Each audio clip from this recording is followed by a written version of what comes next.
زما عزتمندو مشرانو کشرانو کم آیات مبارکہ کم حدیث مبارکہ چې ما ستاسو په مخ کې تلاوت کړه الله تبارک وتعالى نه دعا ده چې الله پاک دې ماته د دې مطابق د وینا او بیا به موږ ټول ته د عمل کولو توفیق را نصیب زما عزتمندو کم آیات مبارکہ چې ما ستاسو په مخ کې تلاوت کړو په دې آیات مبارکہ کې الله تبارک وتعالى د حقوق ذکر کوي حقوق په دوه قسمه باندې دي یو هغه حق ته چې هغه تعلق د الله پاک د ذات سره ده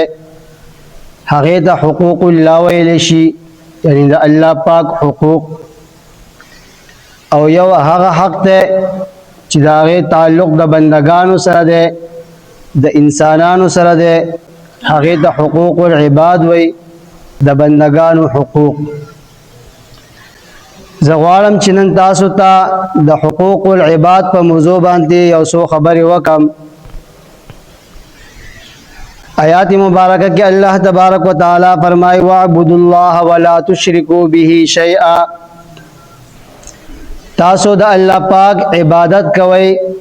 او د الله پاک سره په عبادت کې هیڅوک مشرک کوئ کاغا قولی عبادت تے کاغا فعلی عبادت تے کاغا مالی عبادت تے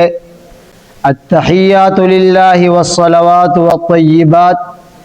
قولی عبادتنا مالی عبادتنا فعلی عبادتنا طول خالصتا اللہ تبارک و تعالی دا پارا دی اللہ تبارک و تعالی دا خپل حق نرستو دویم نمبر حق چے بیاری هغه د والدینو حق بیانای وبالوالدین احسانا چې د خپل مور او پلار سره احسان کوا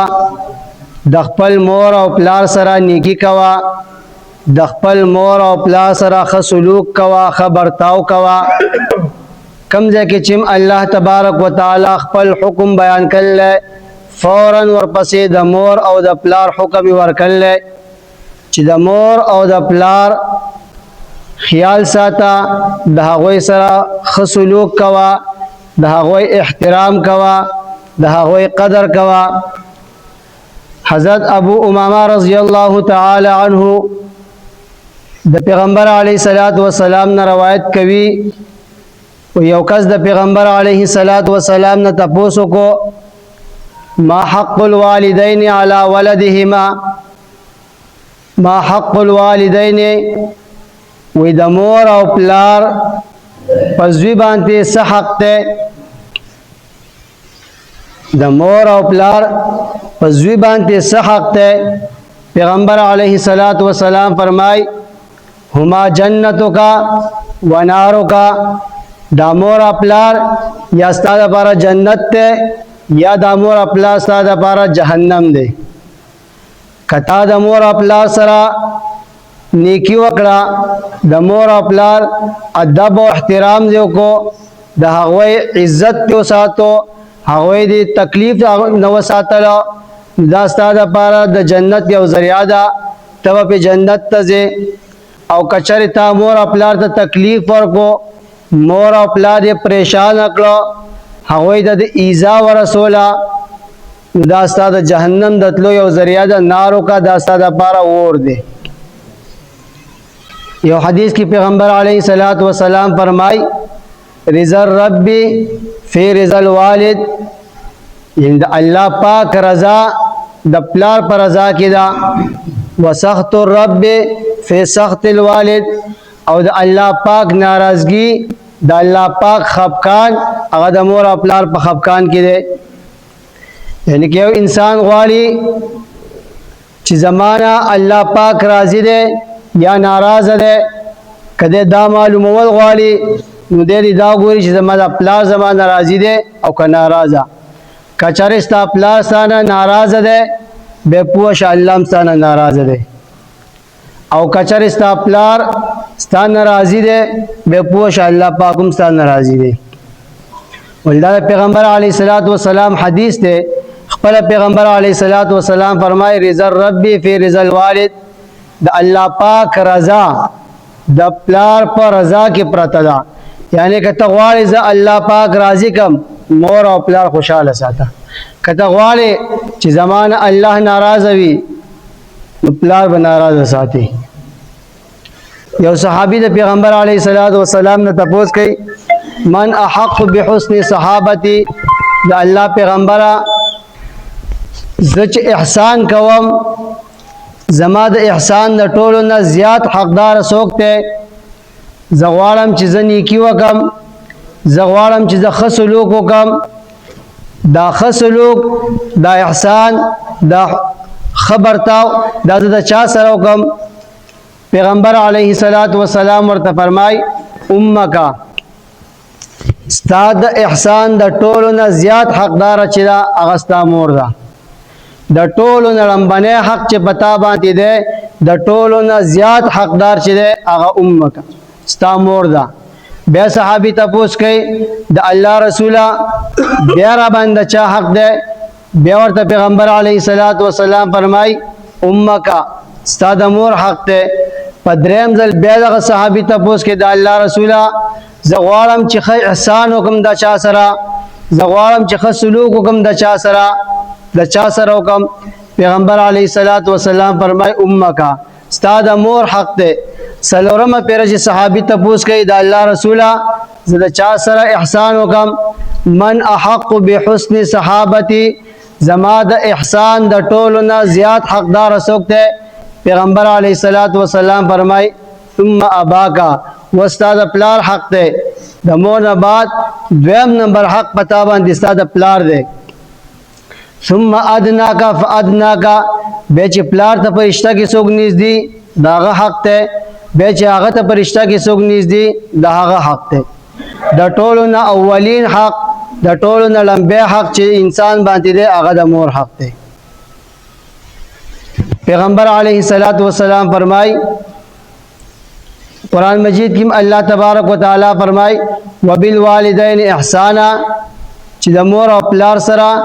ښه سلوک کوي. پیغمبر علیه الصلاۃ والسلام فرمای حضرت ابو هریره رضی الله تعالی عنہ دا حدیث روایت کوي وی رغم انفه، پیغمبر علیه الصلاۃ والسلام یو قسم کی بد دعا وکړه و چې داغه انسان دی الله پوزه ککړه کی، داغه انسان دی الله پاک پوزه ککړه کی، یا داغه انسان بد نصیب دی، دا انسان بد قسمت دی. قیل من یا رسول الله، صحابه تپوس کې د الله رسوله دا بدبخت انسان څوک دی؟ دا خیره چاته کوي؟ پیغمبر علیه الصلاۃ والسلام فرمای من ادرک والدیه عند الکبر احدهما، چا چې مور او پلار دواړه بیا موندو یا په دوی کې یو ورته میلاو شلو او دوله داسې خدمت ونه کو چې جنت ته به داخل شو، دا انسان بد نصیب دی. دغه انسان د پیغمبر علیه الصلاۃ والسلام بد دعا کړی دا. یو حدیث کې راځي پیغمبر علیه الصلاۃ والسلام منبر ته خیږي، درې بد دعاګانې کوي. پای کې یو بد دعا دا ده چې چاته مور او پلار دواړه میلاو شو یا په دوی کې یو ورته میلاو شو او دوله داسې خدمت ونه کو چې دی په جنت ته لاړ شي. پیغمبر علیه الصلاۃ والسلام فرمایي هلاک دي شي دغه انسان. حضرت جبرئیل علیه الصلاۃ والسلام په آمین وی. او کم انسان چې د خپل مور او پلار خدمت کوي، الله پاک د دې صله په دنیا کې عمر کوي او په آخرت کې عمر کوي. او کم انسان چې د خپل مور او پلار نافرمانی کوي، د هغوی زړه ازاري، د هغې سزا الله پاک په دنیا کې نقدم ورکوي. جریج په بنی اسرائیل کې یو غټ عبادت گزار تیر شه دی، ډېر عبادت یې کو. یو ورځ یې په خپل عبادتګاه کې په مانځه باندې ولاړو، مور ورته आवाज وکړو، دی په مانځه باندې دی، په زړه کې دا سوچ کوي که مونږ ماتوم او مور ته جواب ورکوم د الله حکم دی، او که مونږ نه ماتوم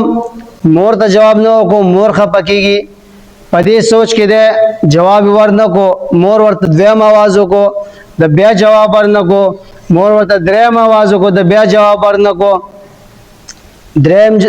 आवाज نه بعد مور ورته بد دعا وکړه چې الله پاک دې د مرګ نه مخکې یو بدکار زنانه سره ملاقات وکړه څو وخت تیریږي یو بدکار زنانه د ماشومې پیدا شو او دا اعلان وکړو چې دا ماشوم دا عبادت گزار انسان دی جریج نومې دی د کلی خلک راټول شو او دا هغه عبادتګاه ورانه کړه او هغه وخلو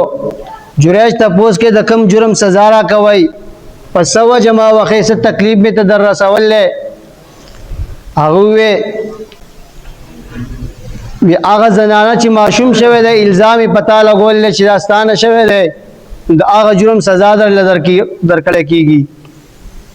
جریج مال دومره ټایم راکې چې زه به کسی 2 رکعات منځ وکم بیا به تاسو ته جواب راکم 2 رکعات منځ کو او د الله پاک نه غوښته ماشومي راوستو مستا پلار څوک دی دغه کې ماشوم دی هغه کې ماشوم گواہی ورکړه چې زما پلار دی نه دی زما پلار په پلانکی ځنګل کې یو شپنکې دی هغه دی خلکو د جریج نه تاسو کو چې دومره غړي عبادت گزارای د الله نه سوال کو ستا په سوال باندې الله پاک ماشوم گواه جوړ کو بيدا سوجه پتا د مغټ الزام ولګیدو هغه ورته وی یو ورځ ز په مانځ باندې ولاړو ما او زما مور ما ته आवाज کوو ما جواب ورنکو هغه بیا आवाज کو ما بیا جواب ورنکو هغه بیا आवाज کو ما بیا جواب ورنکو دا هغه د ځلنه بد دعا خطلې وا هغه بد دعا هغه سزا ماته ملا شوله او کم انسان چې د خپل مور او پلار خدمت کوي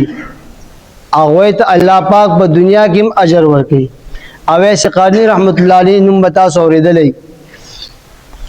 حضرت عمر رضی الله تعالی عنہ سم جلیل القدر صحابي دی یو ورځ په مدینه منوره کې زلزلہ رااله حضرت عمر رضی الله تعالی عنہ زمکه لامصار پر خدا ازمکه ولی عمر پتا انصاف نه کوي اغزمکه ودرېدا دریای نیل په هر کال کې با وبکه تکوله حضرت عمر رضی الله تعالی عنہ دریای نیل ته پرچولې غلا کدا الله په حکم چلےږي روان شه او کا خپل په مرزه چلےږي به ته هیڅ حاجت نشتا هغه دریای نیل تر نن تاریخ پورې په هغه مش باندې چلےږي حضرت عمر رضی الله تعالی عنہ چې پیغمبر علیه الصلاۃ والسلام فرمای ک زمانہ بعد نبی راتلون کې هغه حضرت عمر رضی الله تعالی عنہ دغه حضرت عمر رضی الله تعالی عنہ ته پیغمبر علیه الصلاۃ والسلام فرمای اے عمر ستا په دور کې با یو کس راځي داغه ځان د لپاره دعا غواړه او داغه نوم دی اویس قرنی اویس قرنی د خپل مور دومره خدمت کړل چې کله هم د اسمان ته لاس شوت کې الله پاک د لاس خالی نه را واپس کړي ضرور د دعا قبلې د اویس قرنی نه ځان د لپاره دعا غواړه اویس قرنی ته دا درجه په سمه لا شولا د مور په خدمت مې لا وشولا او دا اویس قرنی رحمت الله علی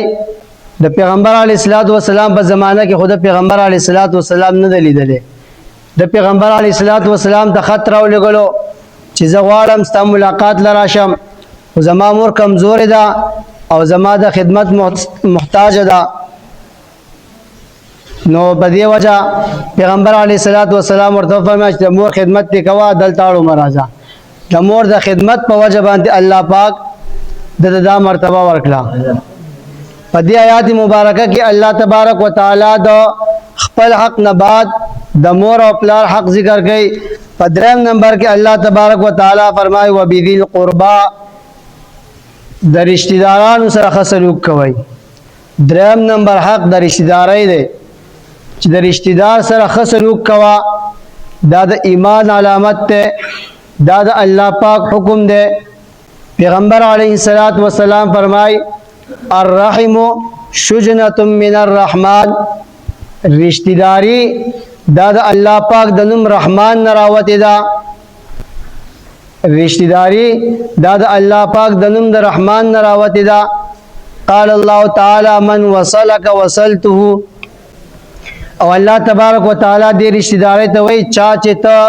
ثابت او ساتلې چا چې ته برقرار او ساتلې چا چې ته جوړ کړې زبا هغه جوړ کم ومن قطعها قطعت او چا چې دا رشتہ داري ختم کړه الله پاک فرمایي زه به دغه انسان ختم کم. چا چې رشتہ داری، چا چې صله رحمی وکړه،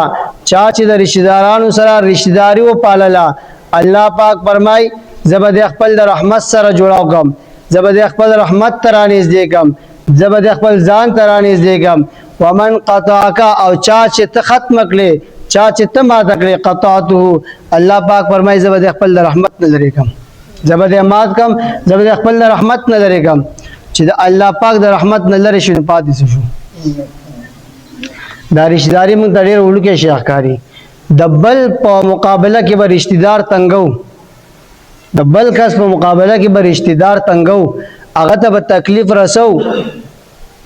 او د دین نه خبر چې د رشتہ داري مقام څه دی. چې د الله پاک د رحمت نه پې لرې شوې او د جنت نه پې هم لرې شوې که نه. حضرت عبدالرحمن بن عوف رضی اللہ تعالیٰ عنہ فرمائی وی پیغمبر علیہ السلام فرمائل ما تی بخپل واوریدو. وی پیغمبر علیہ السلام فرمائی چی اللہ تبارک و تعالی فرمائی انا اللہ و انا الرحمن. وی اللہ فرمائی چی ز اللہ یم او ز رحمان یم، وخلقت الرحم، اور رشتہ داری ما پیدا کرلا. اللہ پاک فرمائی ز اللہ یم، ز رحمان یم، اور رشتہ داری ما پیدا کرلا. وشققت لها من اسمی، او د خپل نوم لا ما دیتا حصہ ورکلا. رشتہ داری ته په عربی کې رحم وي، رشتہ داری، او د الله پاک نوم دی رحمان. دا درې ټکي چې کوم دي دا الله پاک د نوم نه راوتی دي. رشتہ داری د لپاره چې نوم ورکړل الله پاک د خپل نوم نه ولا نوم ورکړل. او بیا الله پاک دې رشتہ داری ته من وصلها وصلته، چا چې دا رشتہ داری برقرار او ساتلا،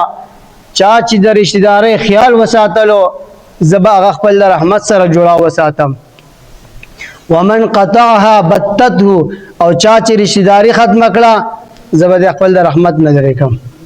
زبا د مات کم، زبا خپل د رحمت نه لرې کم، زبا خپل قرب جوار نه لرې کم. د الله پاک د رحمت نه یو انسان لري شي، د الله پاک د قرب جوار نه لري شي، پکې پاتې شو.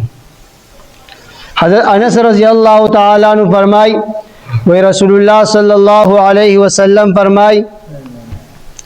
لا يدخل الجنت قاطع، کم انسان چې رشتہ داری ختمی بیا به جنت ته نه داخليږي. رشتہ داری ختمول یو داسې ګندګي ده چې انسان په د جنت نه محروم کیږي. دا د بخاری او د مسلم روایت ته، خپل جیب نه خبرې نه کوم، نه خپل خیر نه خبر، نه دی مولا خبره ده. پیغمبر علیه السلام فرمای او د قران مجید نه بعد د ټول نه مستند او معتمد کتاب هغه بخاری دی، او پسې دویم نمبر د حدیث کتاب مسلم دی. د دواړو د حدیث راغسته ده لا يدخل الجنه قاطع، چې هغه انسان به جنت ته نه داخليږي کم انسان چې رشتہ داری ختمي، کم انسان چې د صله رحمی نه کوي، کم انسان چې قطع رحمی راولي، هغه انسان به جنت ته نه داخليږي. په دې آیات مبارکه کې الله تبارک وتعالى سلورم نمبر حکم ذکر کوي وبذی القربى والیتامى والمساکین، یتیمانانو سره، مسکینانو سره، غریبانانو سره ښه سلوک کوي. یتیمانانو سره یو کس ته پلار مړ شو، یتیم الوا دې پاتې شو، په موږ کې خدا کار دی چې داغه په جایداد باندې قبضه ولګو. دا داغه د یتیم الواد حق ته، حقداران ته داغه حق ورکا، مساکین او یتیمانان او غریبانان ته داغه حق ورکا. سلو پنځم نمبر حکم الله تبارک وتعالى فرمای والجار ذی القربى والجار الجنب، د گاونډیانو سره ښه سلوک کوئ. ستا په گاوند کې گاونډي د داغه سره ښه سلوک کوه، دا د الله پاک حکم دی. په دې آیات کې الله تبارک وتعالى حقوق ذکر کړي، لمبه خپل حق ذکر کړل، هغه د حقوق الله وی د الله حقوق. دویم حقوق العباد ذکر کړي، د بندگانو حقوق. د بندگانو حقوق مختلف، د الواد د پلار سره دي، د پلار د الواد سره دي، د یو رشتہ دار د بل رشتہ دار سره دي، د گاونډي سره دی. پنځم نمبر حکم دا دی چې د گاونډیانو سره ښه سلوک کوئ. حضرت عائشہ رضی الله تعالی عنها او حضرت ابن عمر رضی الله تعالی عنہما د پیغمبر علیه الصلاۃ والسلام نے روایت نقل کوي. وی پیغمبر علیه الصلاۃ والسلام فرمای ما زال جبریل یوصینی بالجار. حضرت جبریل علیه الصلاۃ والسلام ماتا د گاونډیانو په باره کې دومره وصیت وکړو، دومره تاکیدی احکامات راوړو، حتی ظننت انه سيورثه. وی ما دا خیال وکړو چې دا سینه دا گاونډي شری په میراث کې شریک نشي. دا سې د گاونډي په باره کې دا سې تاکیدی احکامات راوړو، دا سې بار بار پیغمبر علیه الصلاۃ والسلام ما ته د گاونډي په باره کې تاکیدونه وکړو چې ما دا ګمان کو درنګ ساتله دا گاونډي هم په میراث کې شریکيږي. حضرت ابو شریح العدوی رضی الله تعالی عنہ یو صحابی دی. هغه وی سمعت اذنایا وابصرت عینایا. ما په خپل غوږونو د پیغمبر علیه الصلاۃ والسلام نه دا واوریدو. وابصرت عینایا، په خپل سترګو مې پیغمبر علیه الصلاۃ والسلام لیدو. کله چې پیغمبر علیه الصلاۃ والسلام دا فرمایل حين تکلم النبي صلی الله علیه وسلم، کله چې پیغمبر علیه الصلاۃ والسلام دا ارشاد فرمایلو وی سمعت اذنایا وابصرت عینایا، خپل سترګو می پیغمبر علیه الصلاۃ والسلام ولیدو، خپل غوږونو می تیاوریدلی دي. پیغمبر علیه الصلاۃ والسلام څه فرمای من کان یؤمن بالله والیوم الاخر، څوک چې په الله باندې ایمان راوړي، څوک چې پر ورځ د آخرت ایمان راوړي، فلیکرم جاره، هغه باندې لازم ده چې خپل گاونډي اکرام وکړي، هغه د خپل گاونډي عزت وساتي. یو حدیث کی راضی حضرت ابو ہریرہ رضی اللہ تعالی عنہ فرمائی، بخاری حدیث سے پیغمبر علیہ الصلوۃ والسلام فرمائی واللہ لا یؤمن، اللہ می دی قسم یا کس مسلمان نہ دے، واللہ لا یؤمن، اللہ می دی قسم یا کس کی ایمان نشتا، واللہ لا یؤمن، اللہ می دی قسم یا کس صاحب ایمان نہ دے. قیل من یا رسول اللہ، صحابہ تپوس کی دا اللہ رسولہ دا کم بدبخت انسان دے دا چا په باره کې چې ته قسم خوري چې هغه کې ایمان نشتا، هغه د ایمان نه خالی دی، هغه صاحب ایمان نه دی، هغه کې د سره ایمان نشتا. قیل من یا رسول اللہ، دا اللہ رسولہ دا بدبخت انسان څوک دی؟ پیغمبر علیہ الصلوۃ والسلام فرمائی الذي لا يأمن جاره بوائقه، اگر انسان کی ایمان نشتا، اگر انسان صاحب ایمان نہ دے، دا چا دا تکلیف نہ چی گاونڈی محفوظ نوی، دا چا دا شرارت نہ چی گاونڈی محفوظ نوی، کاغا دا جبیل تکلیف بھی، کاغا دا لاسونو تکلیف بھی. کتا شیطانے کے بلکس ورطراو چتائی، کپا خپل ورطراو چوتے گی، خوچستان گاونڈی پر لرزان دے، ستانا گاونڈی پر تکلیف کی دے. دا اللہ پیغمبر فرمائش واللہ لا یؤمنو، دا اللہ پر ذات میں دی قسم میں اللہ پیغمبر فرمائی چاکس کی ایمان نشتا. اور بیا منگا دا اسلام دعوی پا کیوں کو دا اللہ پیغمبر فرمائی پا دے کی ایمان نشتا، چی ایمان دا کنین جنت تا بسنگ نہ دی. حضرت انس رضی اللہ تعالی عنہ فرمائی پیغمبر علیہ الصلوۃ والسلام فرمائی، پیغمبر علیہ الصلوۃ والسلام فرمائی ما آمن بی، اگر کس پما باندې ایمان نه دی راوړی، اگر کس پما باندې ایمان نه دی راوړی، یا دا کس زما د جماعت نه دی. من بات شبعانا، چا چې په مړه خېټه روټۍ وخوړه اوده شو، وجاره جائع الی جنبه، او په گاون کې یو گاونډي وږی اوده شو، وهو یعلم به، او د علم ده چې زما گاونډي وږی دی او د روټۍ وخوړه مور شو، په مړه خېټه اوده شو، او په گاون کې گاونډي وږی اوده شو. پیغمبر علیہ الصلوۃ والسلام فرمای ما آمن بی، دی کس په ما ایمان نه دی راوړی، یا دا کس زما د جماعت نه دی. یو د الله جماعت ته او د پیغمبر جماعت ته، داغه په مقابله کې د شیطان جماعت. نو کله الله په پیغمبر ایمان راوړل بیا هم خساره ده، او کله الله د پیغمبر د جماعت نه وته دویم جماعت ته شیطان دی بیا هم خساره ده. دا پیغمبر علیه الصلاۃ والسلام دا حدیث د گاونډي په باره کې فرمایي چې دې کس په ما ایمان نه دی راوړی چې د په ماړه خېټه روټي خوري او په گاون کې گاونډي وګه ود شو. نن موږ خپل په گاون کې په خپل معاشره کې معلومات وایو ګورو آیا زما سره په گاون کې غریب سوچته او کنه هغه په کم حالت کې دی. پیغمبر علیه الصلاۃ والسلام فرمای الجیران ثلاثه، گاونډي په درې قسمه دي. گاونډي په درې قسمه دي. یو هغه گاونډي دی چې هغه یو حق دی، فله حق واحد، یو هغه گاونډي دی چې هغه یو حق دی، او هو ادنى الجيران، او د گاونګری په اعتبار سره ټول نه ادنا گاونډي دغه دی. ولو وجار له حقان، او یو گاونډي هغه دی چې هغه دوه حقوق دي. وجار له ثلاثه حقوق، او یو گاونډي هغه دی چې هغه درې حقوق دي. فاما الذي له حق واحد، هغه گاونډي چې یو حق دی، فجار مشرک، هغه کافر او مشرک گاونډي دی چې صرف ستا سره گاونګری حق دی، داغه سبب د گاونګری خیال ساتي. و اما الذي له حقان، او هغه گاونډي چې دوه حقوق دي، فجار مسلم،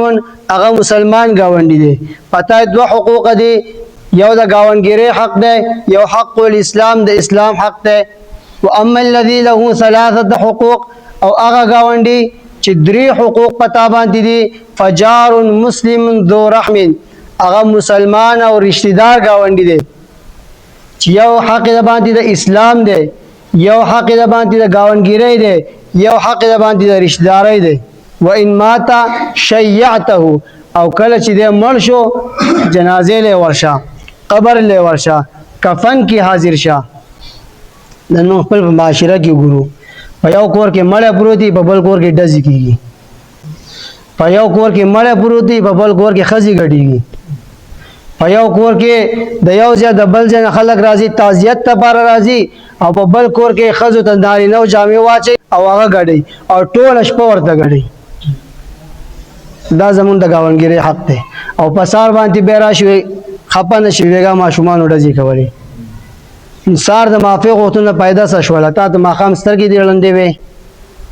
ستا دومره عقل نه رسیږي. ستا په گاوند کې دی پتاي درې حقوق دی، یو خو مسلمان دی د اسلام حق د باندې، یو خو د گاونډي د گاونګری حق د باندې، یو خو د رشتہ دار او د رشتہ داري حق به خو دې ساتلو. تزان ته پښتون او ستا پښتونولي داوا کې ستا پښتون چیرته لاړه، ستا ځان د مسلمان او ستا مسلمانی چیرته لاړه. بیا وي زموږ د پلان نک ستا پلان نک دا کار کړو، که څه مسله شي پلان کې کار صحیح نه دی، یا زموږ د پلان نک دین د پلان نک دین نشم پرې خو دی. ورستا پلان نک چې بغاون کې ومړ شو هغه بډځه کولې، ستا په گاون کې بچمړ شو ستا پلان نک به خزي غټولې، هغه دا کار نه دی کړی. ته دا کار څنګه کوي؟ حالانکه پیغمبر علیه الصلاۃ والسلام سوئی آکس کی ایمان نشتا، والله لا یؤمنو، پدا کس کی ایمان نشتا. د کم کس نه چې گاونډي په تکلیف کی